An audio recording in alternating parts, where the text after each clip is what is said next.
नमस्कार, बहुत बहुत स्वागत आपका अनादि टीवी पर। मैं हूं आपके साथ पारुल। आज बात करेंगे 13 सीटों पर कौन भारी।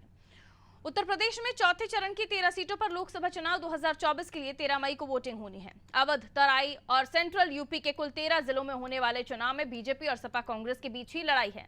हालांकि बहुजन समाज पार्टी ने अपने कैंडिडेट इस प्रकार चुने हैं जिसके चलते उसने कई सीटों पर लड़ाई को त्रिकोणीय बना दिया है।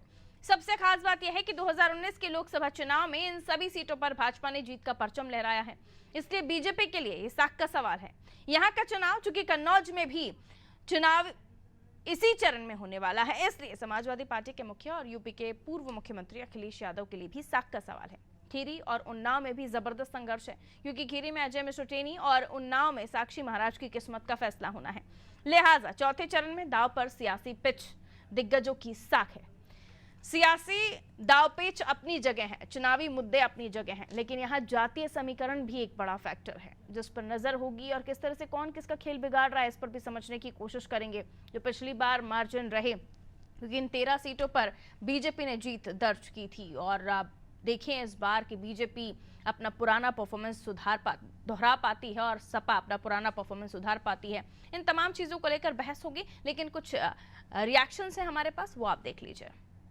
देखिए, चौथे चरण का मतदान कुछ दिनों बाद होने जा रहा है, और इस बार के मुद्दे वही मुद्दे हैं जो भारतीय जनता पार्टी को यहाँ से उखाड़ के फेंकने का काम कर रहे हैं। महंगाई, बेरोजगारी, किसान पे हो रहे अत्याचार, और सबसे बड़े जो मुद्दा है वो देश के संविधान और लोकतंत्र को बचाने का मुद्दा है। समाजवादी पार्टी व इंडिया गठबंधन जिस तरीके से पहले, दूसरे, तीसरे चरण में एक बहुत बड़ी लीड लेने का काम किया है, उत्तर प्रदेश और देश की जनता ने जो इंडिया गठबंधन को प्यार व आशीर्वाद वोट के जरिए देने का काम किया है, इस चौथे चरण में हम क्लीन स्वीप करने जा रहे हैं। चाहे इटावा हो, कन्नौज हो, या लखीमपुर खीरी हो, या सीतापुर हो, जहां जहां चौथे चरण में चुनाव हो रहे हैं, इंडिया गठबंधन और समाजवादी पार्टी भारतीय जनता पार्टी को पूरी तरह से हराएगी। 80 लोकसभा सीट जीतने के लिए भारतीय जनता पार्टी जो उत्तर प्रदेश संकल्प लिया, उसको लेकर माननीय राष्ट्रीय अध्यक्ष जी, माननीय राष्ट्रीय महामंत्री संगठन ने निर्देश दिया है और योजना बनाई।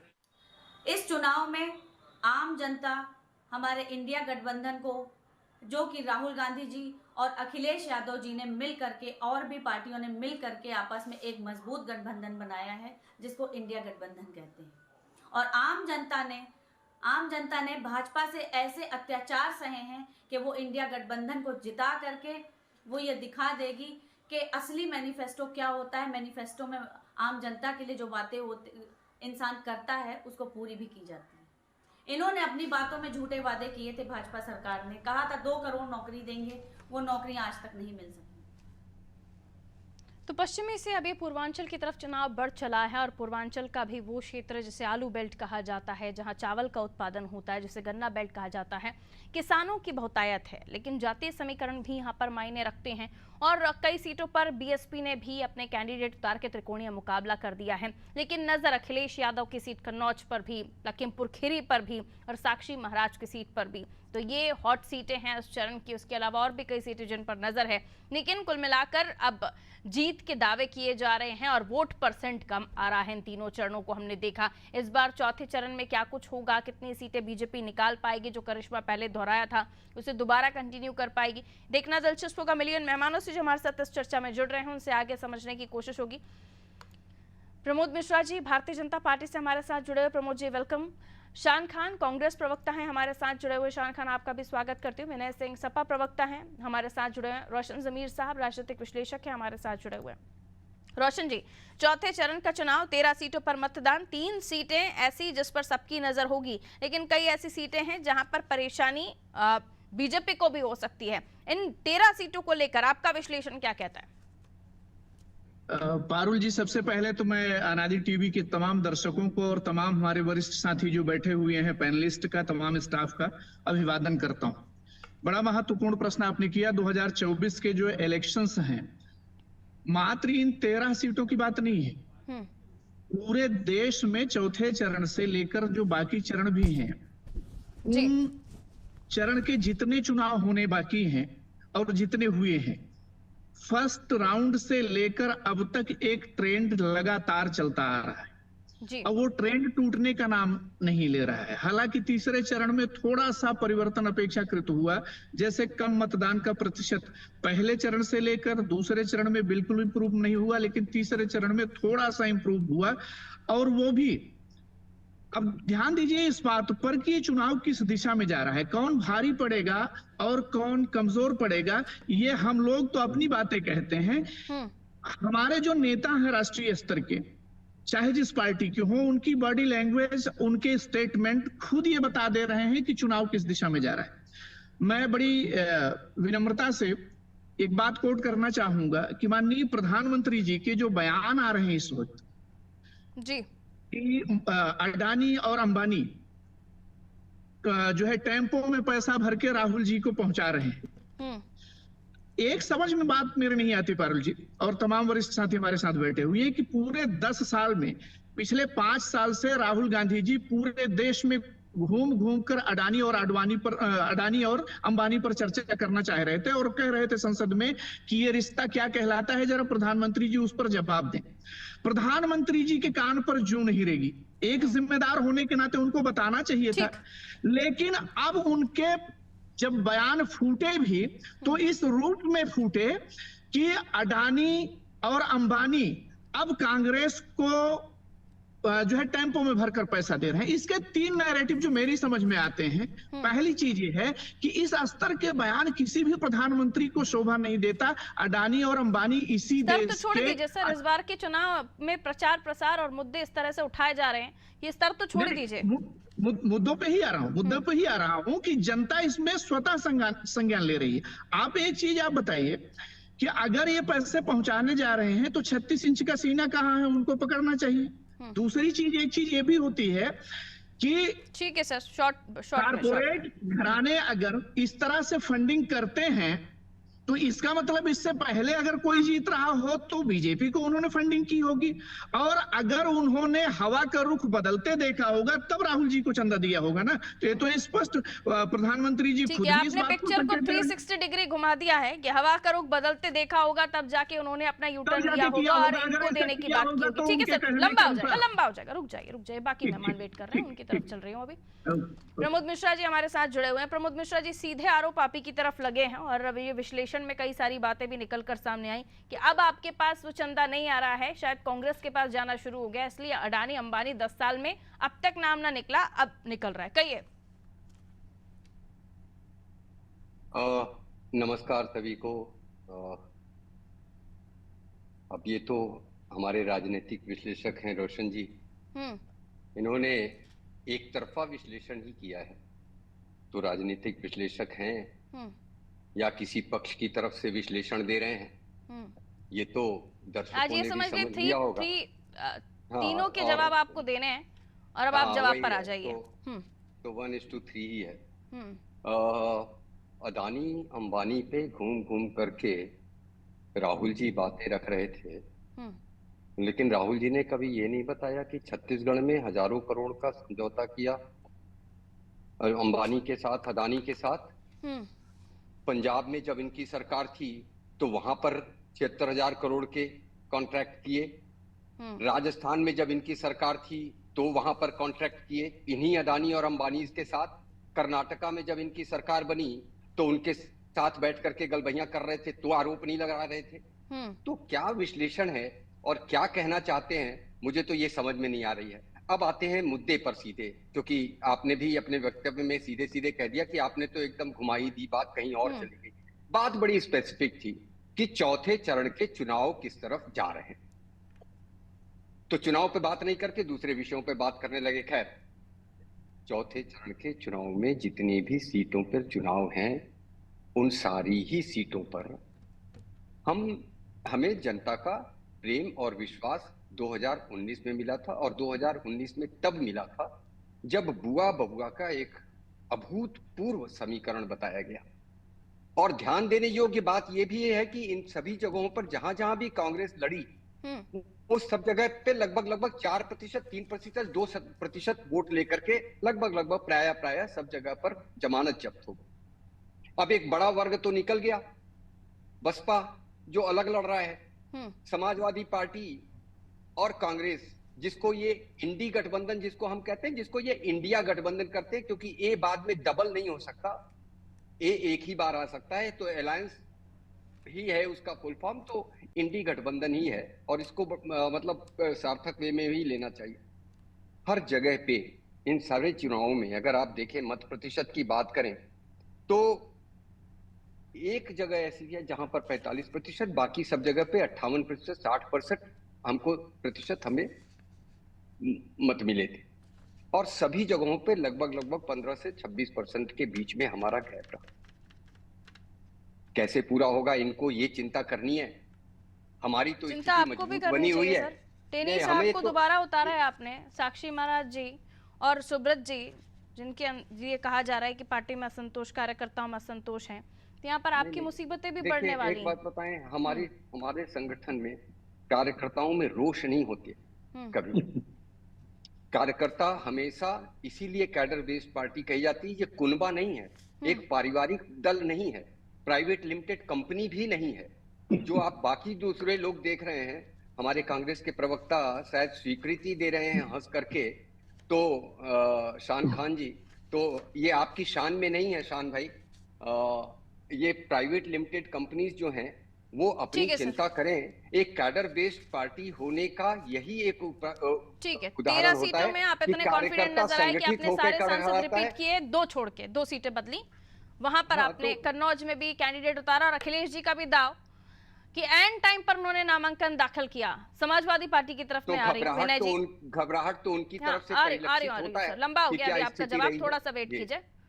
विनय जी, एंड टाइम पर नामांकन दाखिल किया। पिछली जीत भी बड़ी नहीं थी और डिम्पल जी की जीत भी बड़ी नहीं थी। जाहिर सी बात है इस बार ये भी आपने झटका देने की कोशिश की कि कैंडिडेट बदलने का समय ही ना हो बीजेपी के पास, और अखिलेश जी वहां से अब अपनी कह सकते हैं कि हार का बदला ले पाएंगे, डिम्पल जी के हार का बदला ले पाएंगे, तो खैर समय बताएगा।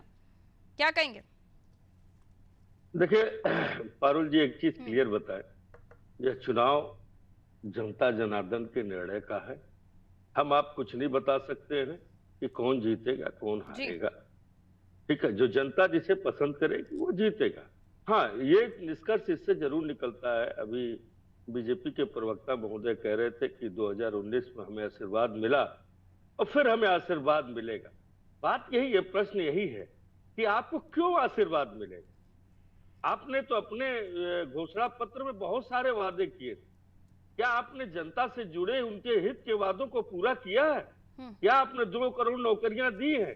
क्या आपने किसानों की आय को दुगनी की है? ये सारी चीजें नहीं रही है।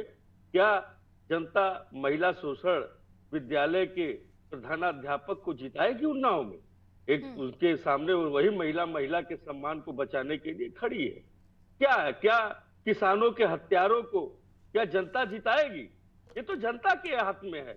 रही बात ये, दूसरी चीज, अभी अडानी अंबानी पे बातें कर रहे थे, बड़ा हमें आश्चर्य हुआ पारुल जी। रियली बताऊं, मैंने जब उस दिन टीवी खोला तो माननीय प्रधानमंत्री जी ने जब अडानी और अंबानी को बताया कि काले धन के सप्लायर हैं, काले धन के इनके पास अथाह रूप में उपस्थित है, वह काले धन इधर उधर ट्रांसफर किए जा रहे हैं, और अडानी अंबानी का नाम लिया, मैं बड़ा चकित हो गया। 10 साल तक गहवैया खेलते हुए, और आज क्या हो गया प्रधानमंत्री जी को कि ये जो है अडानी अंबानी को इस तरह से कह रहे हैं? क्या नाराजगी हो गई भाई? कभी तो यही माननीय प्रधानमंत्री जी कहा करते थे, मेरे पास तो पूंजीपति दोस्तों की फौज है, इसीलिए तो मेरी जिंदगी में मौज है। आज वो मौज कहां चला गया? आज वो क्या कहने लगे, दोस्त एक जैसे सारे नहीं होते, कुछ हमारे होकर भी हमारे नहीं होते। प्रधानमंत्री जी क्यों परेशान है? तो ये 13 जो चौथा चरण है, अब देखिए जिस दिन से चुनाव शुरू हुआ है उस दिन से प्रधानमंत्री जी पहले 10 साल के जो शासन में, इससे पहले जो चुनाव थे, एक नैरेटिव गढ़ते थे शुरू में, वो चुनाव के लास्ट तक चलता था। लेकिन अब की बार क्या है, 400 पार शुरू हुआ, मोदी की गारंटी शुरू हुई, तमाम ऐसे उन्होंने नैरेटिव गढ़ने का प्रयास किया, एक भी नैरेटिव फिट नहीं हुआ। मंदिर तक जाने का प्रयास किया, लेकिन जनता आज मंदिर और मस्जिद पे जाने वाली नहीं है। आज जनता के पास रोजगार नहीं है, जनता परेशान है। आज अग्निवीर का मामला है, जिसको अभी पूर्व सेनाध्यक्ष प्रियंका जी ने राशन को लेकर अपनी बात कही थी कि राशन दे रहे हैं लेकिन आपको रोजगार नहीं दे रहे हैं। हमारी टीम जब ग्राउंड रिपोर्ट कर रही थी तो कई लोगों से इस बारे में भी बात हुई।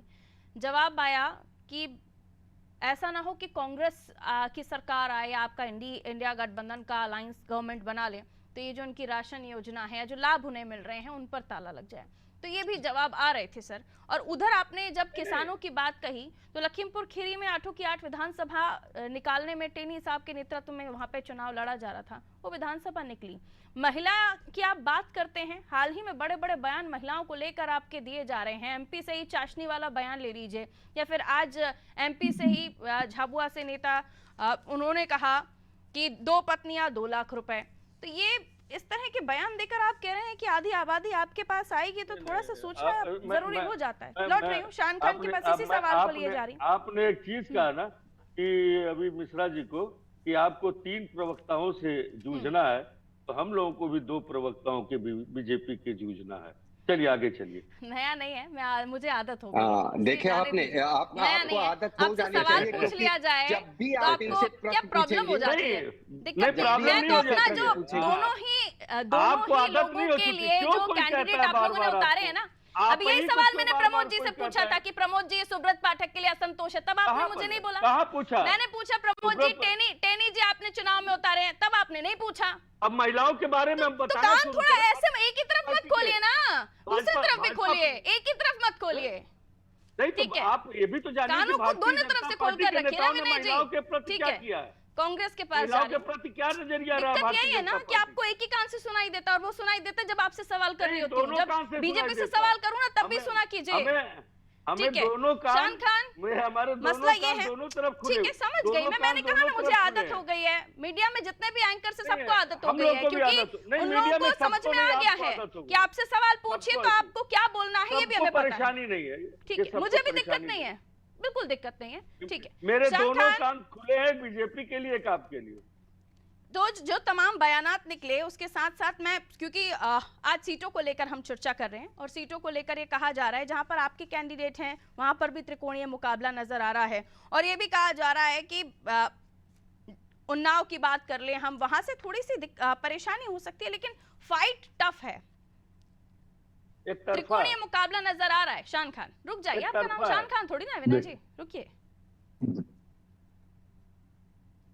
देखिए पारुल जी, पश्चिम से जो हवा उठी थी वो अवध पहुंचते पहुंचते आंधी बन चुकी है, और पूर्वांचल में ये तूफान बन जाएगा, और इस तूफान में भाजपा उड़ जाएगी।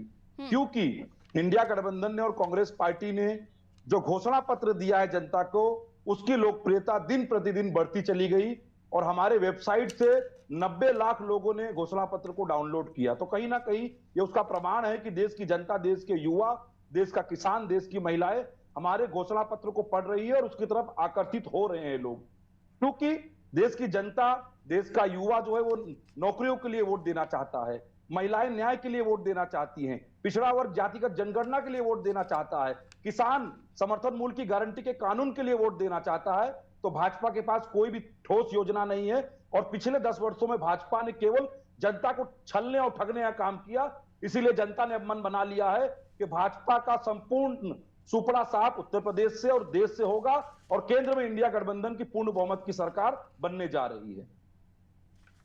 पूर्ण बहुमत की सरकार बनने जा रही है, और मैं गलत नहीं तो इन 13 सीटों पे से 2 पर आपके कैंडिडेट लड़ रहे हैं। निश्चित रूप से लड़ रहे हैं, और दोनों सीट हम जीत कर दिखाएंगे आपको। डाउनलोड कर रहे हैं, फिर तो सपा को तो अपने घोषणा पत्र के बारे में सोच लेना चाहिए। हमने गठबंधन घोषणा पत्र को डाउनलोड करके 13 सीटों को जिता रहे हैं आप। पारुल जी, हमने गठबंधन किया है और हमने 2 सीटें ली हैं, अलग अलग है ना सर, इसलिए तो सवाल उठते हैं। अभी उनका पीडीएफ बंद हो गया, कहीं नहीं सुनाई देता। फिर वही बात 80 सीटों पर महागठबंधन के साथ लड़ रही है, आपको पता होगा। सर सुन लिया समझ, हम सारी सीटों पे लड़ रहे हैं पारुल जी। हाँ, हम सारी सीटों पे लड़ रहे हैं। कहीं हमारा प्रत्याशी कहीं सपा का प्रत्याशी है, ऐसा तो नहीं है ना कि जहां सपा का प्रत्याशी हो हमारा कार्यकर्ता काम नहीं करेगा। हमारा कार्यकर्ता तो वहां भी काम करेगा, और जहां सपा का प्रत्याशी हो वहां भी हमारी योजनाएं काम करेंगी। ऐसा नहीं कि नजर आए सारे के सारे, सही कह रहे हैं। तो बिल्कुल सही बात है, हम संयुक्त रूप से लड़ रहे हैं, तो हमारा साझा कार्यक्रम है। ठीक है, बीजेपी ये ऐसा तो नहीं है प्रमोद जी कि आप क्योंकि साथ में नजर आने लगे हैं, ये डबल पावर्स दिखाई देने लगे हैं, पहले दो लड़के करते थे, अब ये दोनों ही लड़के आपकी नाक में दम कर रहे हैं, इसलिए आप लोगों को दिक्कत हो रही हो, और फिर आप लोग बयान चरण दर चरण बदल रहे हैं, मुद्दे चरण दर चरण बदल रहे हैं, नए नए बयानों की लॉन्चिंग हो जा रही है और वोटर्स निकल नहीं रहे हैं, अलग अलग चीजें हैं, वोटर्स के जहन में भी अलग अलग बातें हैं। यूपी के दो लड़के निकले थे 2017 में, लखनऊ की सड़कों पे टार उठा उठा करके पार हो रहे थे। ऐसा कहीं पूरे चुनाव में कहीं पर ऐसा दृश्य दिखाई पड़ रहा है? यूपी के दो लड़के, पंक्चर हो गई साइकिल और हाथ तो ऐसा उड़ा कि पता ही नहीं लगा कहां गया।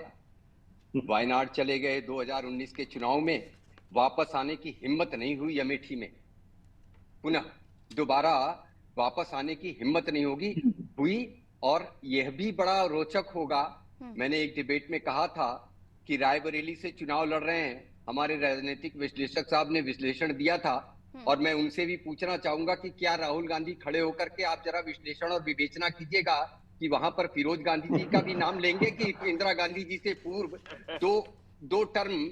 ठीक, मैं छोटी छोटी प्रतिक्रिया सभी से ले रही हूं, बौखला चुके हैं बिल्कुल। प्रमोद जी, मैंने आपसे कहा कि मंच पर अब दोनों साथ नजर आ रहे हैं, तो कहीं बात में दम तो नहीं आ गया। शान खान, ठीक है, वापस आ रहे हैं। विनय जी, आप जवाब दे लीजिए, उसके बाद शान खान। छोटी छोटी टिप्पणी रखिएगा अपनी। विनय जी, ठीक है। प्रमोद जी प्लीज, समय मेरे पास कम है, आपका सवाल हो गया है। विनय जी जवाब, क्या कहना चाह रहे हैं? शांत हो जाइए मिश्रा जी पानी उनी पी लीजिए। ठीक, बारी बारी से पर्सनल टिप्पणी मत कीजिए, समय कम है, मुझे आगे बढ़ जाना पड़ेगा फिर। हर घर जल मिशन के तहत हमारे घर में पानी आ रहा है, तो पानी पी लेंगे और आप भी अपनी टोटी। ठीक है, वही मैंने शुरुआत में कह दी आपकी बात प्रमोद जी कि एक वर्ग लाभार्थी भी है, जैसे जात पात से मतलब नहीं, वो लाभ ले रहा है, वो बात हो गई, अभी रिपीट मत कीजिए। ठीक है विनय जी कहिए। प्रमोद जी उसी तरह परेशान है जैसे प्रधानमंत्री परेशान है, अवाजिब भी है, जायज भी है परेशान होना। जब सत्ता जमीन से चली जाती है, पैर के नीचे जा रही है इनके, जिस सत्ता के बलबूते ये पूरे देश को परेशान किए थे, वो सत्ता जा रही है, तो जायज है परेशानी। हम इनकी परेशानी से जरा भी परेशान नहीं होते, पहली चीज। दूसरी चीज, इन्होंने कहा ना कि फिरोज गांधी और ये वो बताया नाम, हम जानते हैं क्या नाम लेंगे? वह नौकरी की बात करेंगे, युवा बेरोजगारों की, हम बात करेंगे महंगाई की बात करेंगे, जिससे आज जनता ट्रस्ट से जो वादा आपने आपके सहयोगी संविधान और आरक्षण पे क्यों आ गए थे सर? ये भी तो सवाल है। हम बात करेंगे फिर मुद्दों से संविधान आरक्षण एंटर हो जाता है, बाकी सारे गोल हो जाते हैं। शान खान, हम संविधान की रक्षा की बात करेंगे, जिसको आप खत्म करना चाहते हैं। जो संविधान ये खत्म करते रहे हैं, उसकी रक्षा करेंगे ये। ठीक है, जिस संविधान को बदल डाला इन्होंने, आपातकाल लगा कर बदल डाला, आपने बदल डाला की बात हो रही है। रखते हैं आपका सांसद कहते हैं, आपके सांसद भाई साहब, आपका तो जन्म ही नहीं हुआ था, आपके राजनीतिक दल का तो उस समय जन्म ही नहीं हुआ था। चलिए, मैं लिमिटेड टाइम है सर, वापस आ जाइए प्लीज। विनय जी नाराज मत होइए, संयम मत खोइए, आराम से रहिए। आपका समाजवादी पार्टी का तो उस समय आपातकाल जब लगा तो जन्म ही नहीं हुआ था। विनय जी, आपके पार्टी का तो जन्म ही नहीं हुआ था जिस समय आपातकाल लगाया गया। चलिए, समय इजाजत नहीं देता। शान खान 30 सेकंड में अपनी प्रतिक्रिया दीजिए, छोटा सा कमेंट। ठीक है, रुकिए विनय जी, आपके सहयोगी हैं, बोल लेने दीजिए प्लीज। हाँ शान खान, बोलना शुरू कीजिए। शान खान, टाइम नहीं है। जवाब दे दीजिए, क्या आपका दल जिस समय आपातकाल प्रमोद जी लगाया गया प्लीज और संविधान का संशोधन किया गया, तीसरे गेस्ट हमारे वेट कर रहे हैं, प्लीज। आप तो उसी के खिलाफ लड़ रहे थे। दियाबाती के साथ आप थे, दो दियाबाती। समय इजाजत नहीं देता। मैं माफी के साथ प्लीज, मैं इसलिए शुरुआत से ही आप लोगों से कहती हूँ कि अपने समय पर बोलिए कृपया करके। समय इजाजत नहीं देता। मुझे माफी के साथ आप लोगों से सॉरी शान खान, सॉरी रोशन जी, मैं आती आपके पास, लेकिन इन दोनों की बहस में टाइम इजाजत नहीं देता, हमारी भी सीमाएं हैं, लिमिट्स हैं। बहुत बहुत शुक्रिया आप दोनों का, आप सभी का हमारे साथ जुड़ने के लिए। 13 सीटें और जो चरण चौथा है उस पर सबकी नजर इसलिए क्योंकि खुद सपा सुप्रीमो अखिलेश यादव इस बार कन्नौज से मैदान में हैं। पिछली बार डिंपल जी थी, हार गई थी, इस बार हार का बदला ले पाएंगे। 13 की 13 सीटें, जिसमें सिर्फ 2 सांसद छोड़ दीजिए उनका टिकट काटा है बीजेपी ने, बाकी तमाम सांसद रिपीट हैं। ऐसे में बीजेपी कॉन्फिडेंट भी दिखाई दे रही, लेकिन तमाम मुद्दे जिनमें हर चरण में नए नए मुद्दों की एंट्री हो जाती है। और अब देखना ये दिलचस्प होगा कि इस बार जो नए मुद्दे आए हैं उसके साथ वोटर्स को बाहर निकालने में क्या दल कामयाब हो पाते हैं। कहा यह भी जा रहा है कि वोटर डरा हुआ है, सारे अपने नियम बांध के बैठा हुआ है कि अगर वो वोट देने जाए तो किसको जाए। एक तरफ ये भी है कि हिंदू मुस्लिम जो 80-20 की लड़ाई को लेकर हम देखते हैं उत्तर प्रदेश में अलग ही जंग होती है, इस पर भी वोटर कहीं ना कहीं अपनी राय बनाकर बैठा हुआ है। जो भी राय हो, नतीजे ईवीएम में कैद होंगे, उसके बाद पता चलेगा कि आखिर 4 तारीख को किसने किसे चुना। यानी इस 13 सीटों पर परचम या पताका फहरा पाएगी बीजेपी या फिर उनसे छीन कर ले जाएगी इंडिया गठबंधन कुछ सीटें या फिर 13 सीटें। देखना दिलचस्प होगा। दीजिए इजाजत, नमस्कार।